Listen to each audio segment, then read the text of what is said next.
Hey guys, welcome back to my channel edu maths. और इस video में हम क्लास 10th का chapter 3 which is pair of linear equations in two variables, उसके exercise 3.1 का question number 2 start करने वाले हैं। क्वेश्चन नंबर 1 हमने इससे पिछली वीडियो में कर लिया था, जो कि काफ़ी इंपॉर्टेंट है और जिस पे पूरा चैप्टर बेस्ड है। तो यदि आपने वो वीडियो नहीं देखी है अभी तक, तो जाके उस वीडियो को देखिए। सो नाउ अब हम क्वेश्चन नंबर 2 स्टार्ट करते हैं।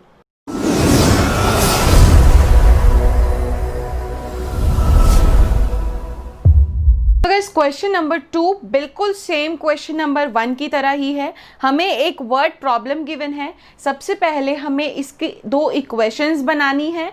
इक्वेशन बनाने के बाद वो तो हमें दिखाना था एल्जेब्रिकली, जिसमें हमने क्या किया, दोनों की इक्वेशन बना दी। ठीक है। दूसरा, हमें पिछले क्वेश्चन में ये बोला गया था कि हमें ग्राफिकली भी उसको शो करना है। तो ग्राफिकली कैसे शो करते हैं?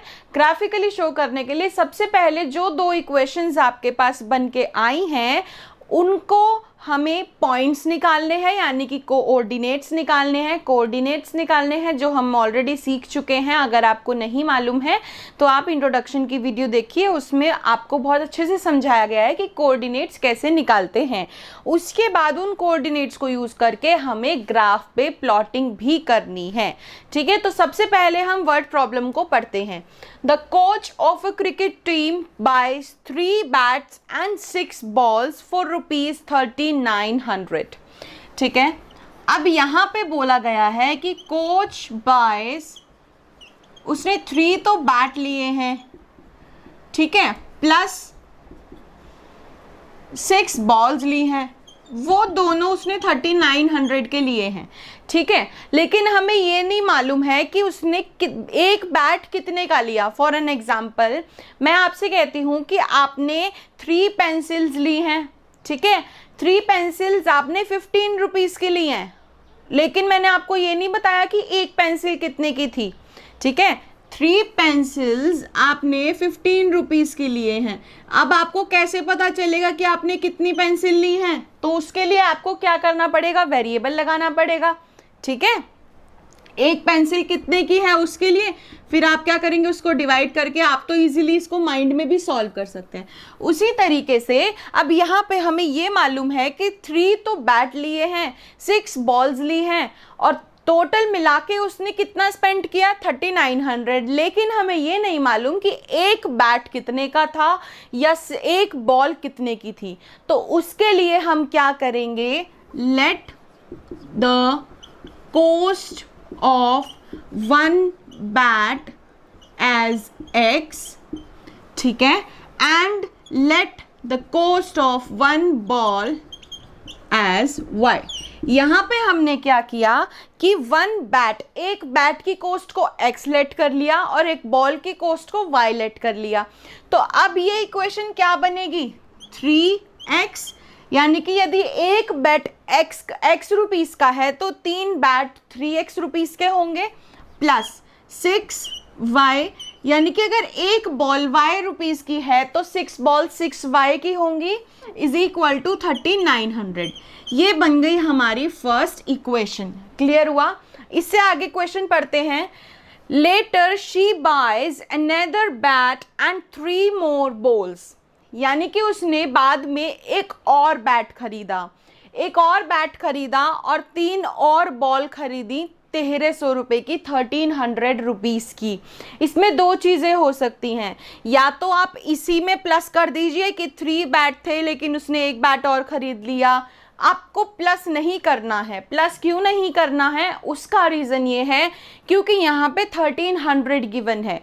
ठीक है। अगर 1300 नहीं होता, इससे ज़्यादा का अमाउंट होता, तो हमें क्या करना होता, ये एक बैट इसी में ऐड कर देते, लेकिन नहीं करना, लेट इट बी। आगे की इक्वेशन बनाते हैं। Later she buys another bat, उसने कितने बैट और लिए, ऑब्वियसली एक, अनदर मतलब एक ही लिया है ना, एक ही लिया। अगर ज़्यादा लिए होते तो वो 2 बैट 3 बैट लिखा होता।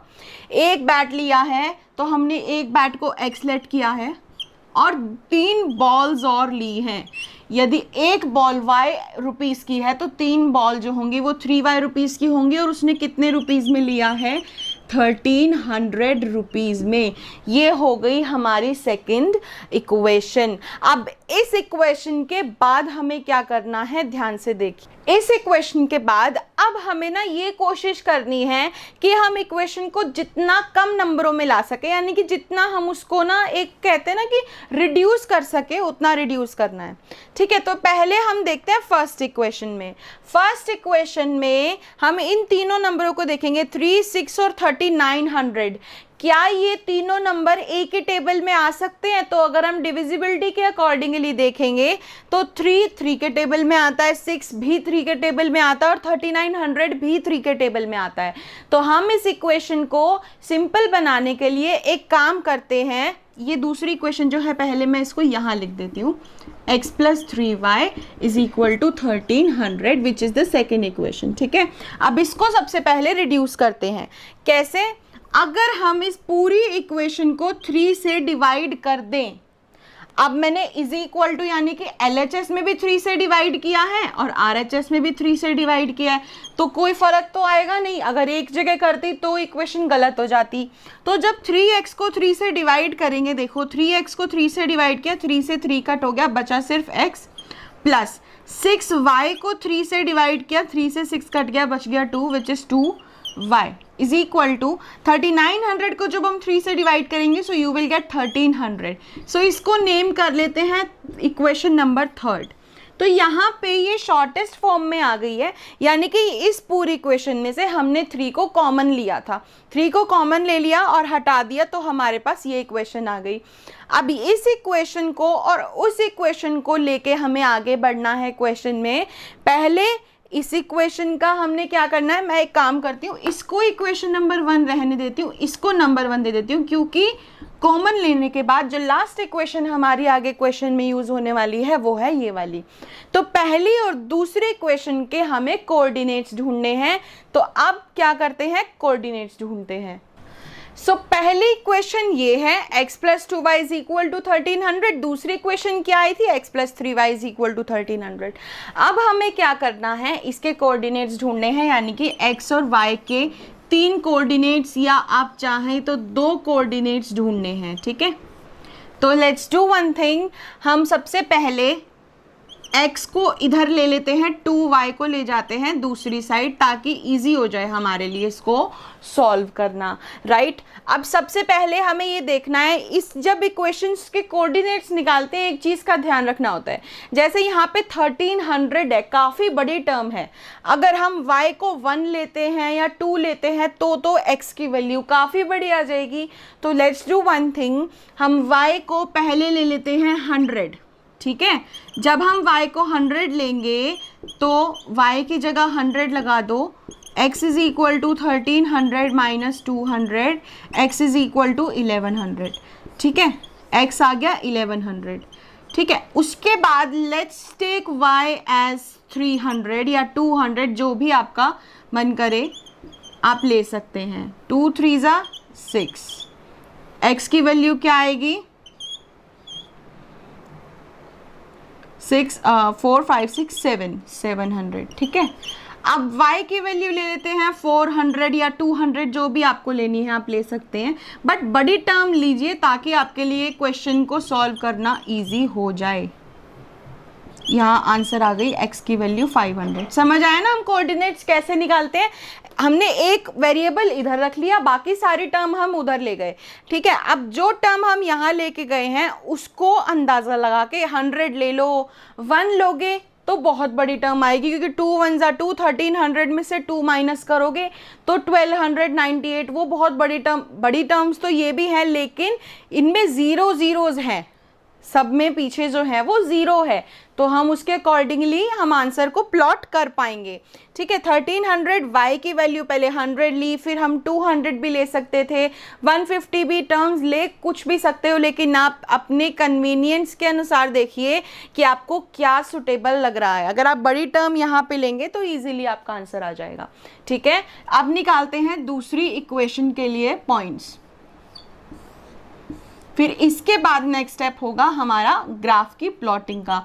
ये 3y अगेन दूसरी साइड ले जाइए, ये यहाँ प्लस में है, दूसरी साइड जाके नेगेटिव हो जाएगा, ठीक है।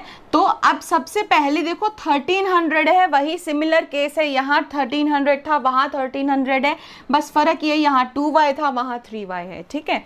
तो लेट्स डू वन थिंग, हम y को बड़ी टर्म ले लेते हैं, जैसे हमने यहाँ पे 400 लास्ट में लिया था, या फिर यहाँ पर भी हम एक बार 100 ले लेते हैं, ठीक है। तो 1300 माइनस 3, y की जगह लिख दिया हमने 100, x is equal to 1300 minus 300, x is equal to 1000, ठीक है। तो जब हमने y को 100 लिया तो x आया 1000। अब एक काम करते हैं, y को 500 ले लेते हैं, ठीक है। 3 5 तो बड़ा हो जाएगा, माइनस में आ जाएगा, 5 रहने देते हैं, लेट्स टेक इट 200, 3 2 6 600। और जब हम 1300 में से 600 को माइनस करेंगे तो यहाँ पे आएगा 13 माइनस 6 इज 7, तो ये आ गया 700, ठीक है। अब y की तीसरी टर्म हम 300 ले लेते हैं, ठीक है।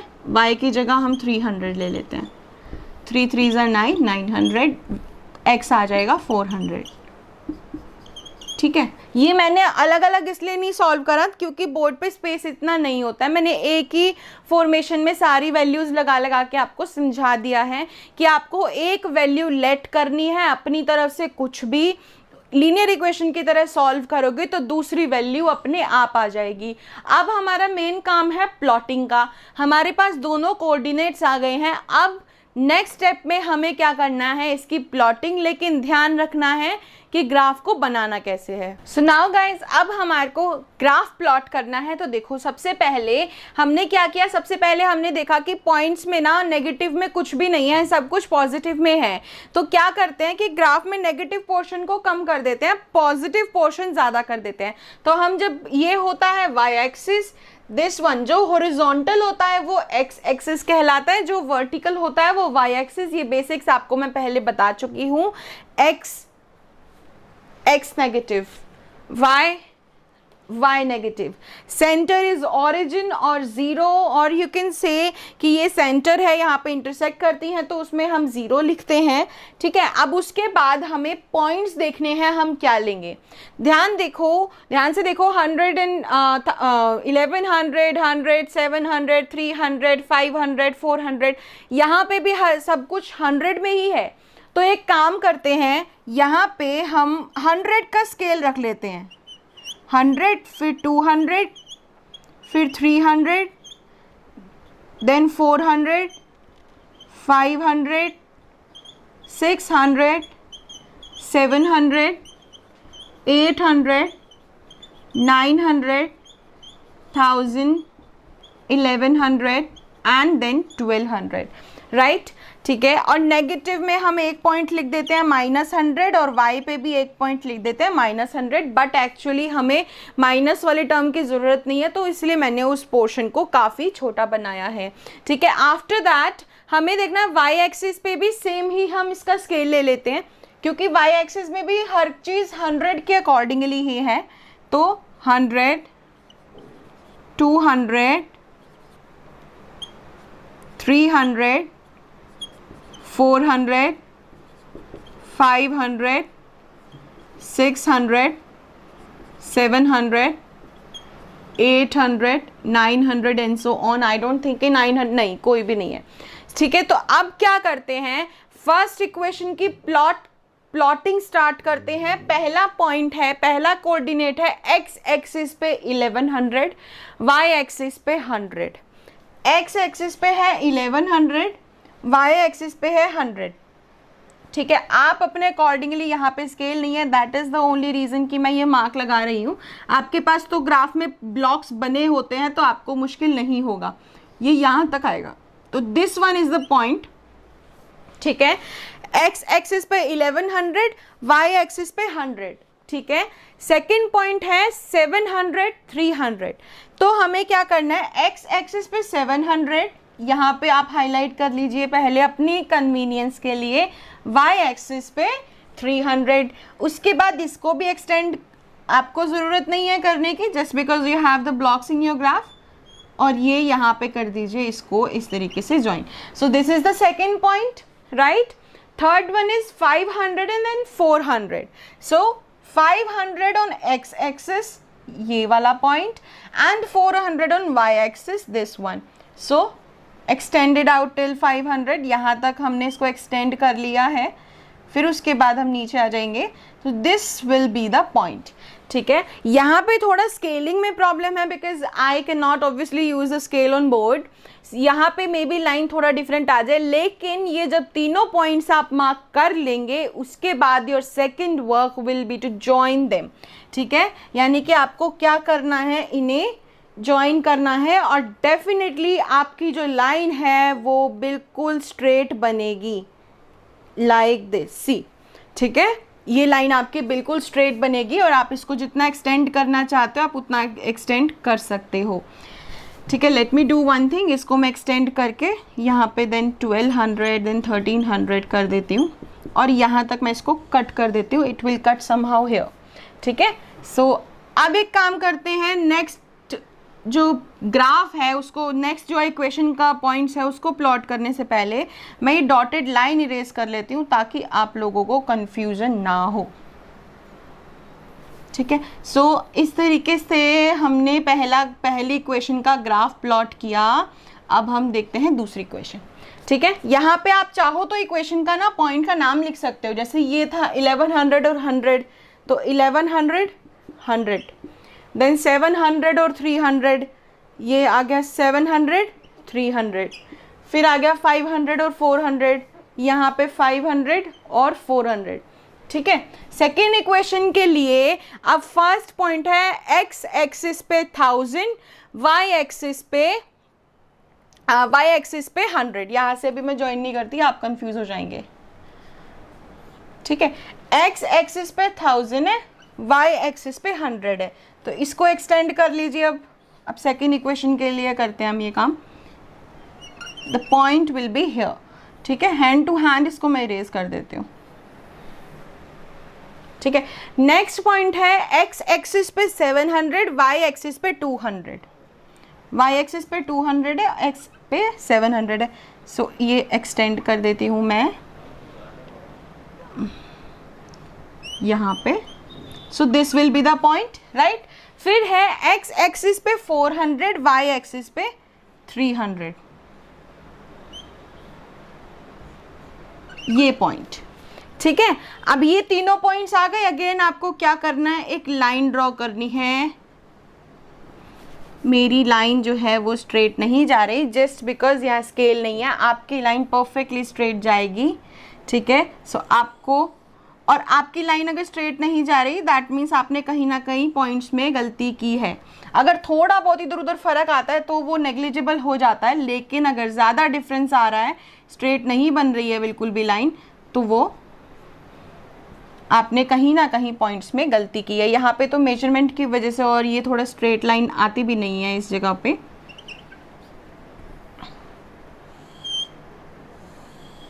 The line will go like this, okay. अब उसके बाद ये पॉइंट्स हमने ड्रॉ कर दिए, यहाँ पे भी मैं पॉइंट्स लिख देती हूँ। 1000 और 100, फर्स्ट ऑफ ऑल ये हो गया 1000 और 100, देन 700 और 200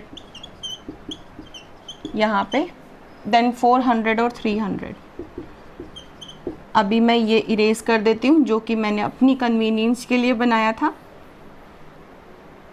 ग्राफ प्लॉटिंग में you will find it very interesting, आपको बहुत अच्छा लगने लगेगा जब आप धीरे धीरे ग्राफ प्लॉटिंग सीख जाएंगे। तो अब उसके बाद अगर आप इसको स्ट्रेट दोनों लाइन को ऐसे कट करोगे तो ये दोनों कुछ कट हो जाएंगी और पॉइंट बन जाएगा यहाँ पे, ठीक है। ये तो अभी मेजरमेंट की वजह से ऐसा हो रहा है, like this and this, and this one will be the point जिस पे वो कट हो रहा होगा, ठीक है। और ये में भी थोड़ा बहुत इधर उधर हो सकता है जस्ट बिकॉज स्केल की वजह से यहाँ पे प्रॉब्लम है। तो ये थे दो पॉइंट्स, हमने दो इक्वेशंस प्लॉट कर दी। आप इसको जितना एक्सटेंड करना चाहते हैं कर सकते हैं। अब मेन बात जो आती है वो ये है, अब अगर कोई और इस इक्वेशन को, इस ग्राफ को देखेगा, जिसने ये ग्राफ नहीं बनाया, जिसको क्वेश्चन नहीं मालूम, तो वो कैसे बता पाएगा कि ये क्या चीज़ है या फिर आपने यहाँ पे कितना गैप लिया है। तो ध्यान रखना है कि आपको यहाँ पे जो मेजरमेंट है वो ज़रूर लिखनी है साइड में, जिसे हम स्केल कहते हैं। एक्स एक्सिस पे 1 scale is equal to 100 units, ठीक है। यानी कि एक स्केल, ये जो एक स्केल है, इट कंटेन्स 100 यूनिट्स, ठीक है। एक्स एक्सिस पे भी जो 1 सेंटीमीटर का जो गैप आता है, एक ब्लॉक 100 यूनिट लिए हैं हमने, और सेम उसी तरीके से वाई एक्सिस हमने यहाँ भी 100 का गैप लिया है, तो 1 scale is equal to 100 units. यहाँ पे हमने यूनिट्स इसलिए लिखा है, या फिर हम इसको रुपीज़ भी लिख सकते हैं, बट रुपीज़ दोनों जगह नहीं लिखा जाएगा। बट क्वेश्चन के अकॉर्डिंगली अगर हमारे को कुछ टर्म गिवन है कि 100 रुपीज़ हो गया, 100 लीटर्स हो गया, तो हम उसके अकॉर्डिंगली यहाँ पे मेजर कर सकते हैं। बट जब नहीं गिवन होता तो आपको सिंपल तरीके से यूनिट्स लिख देना होता है। तो ये होता है तरीका ग्राफ प्लॉटिंग का।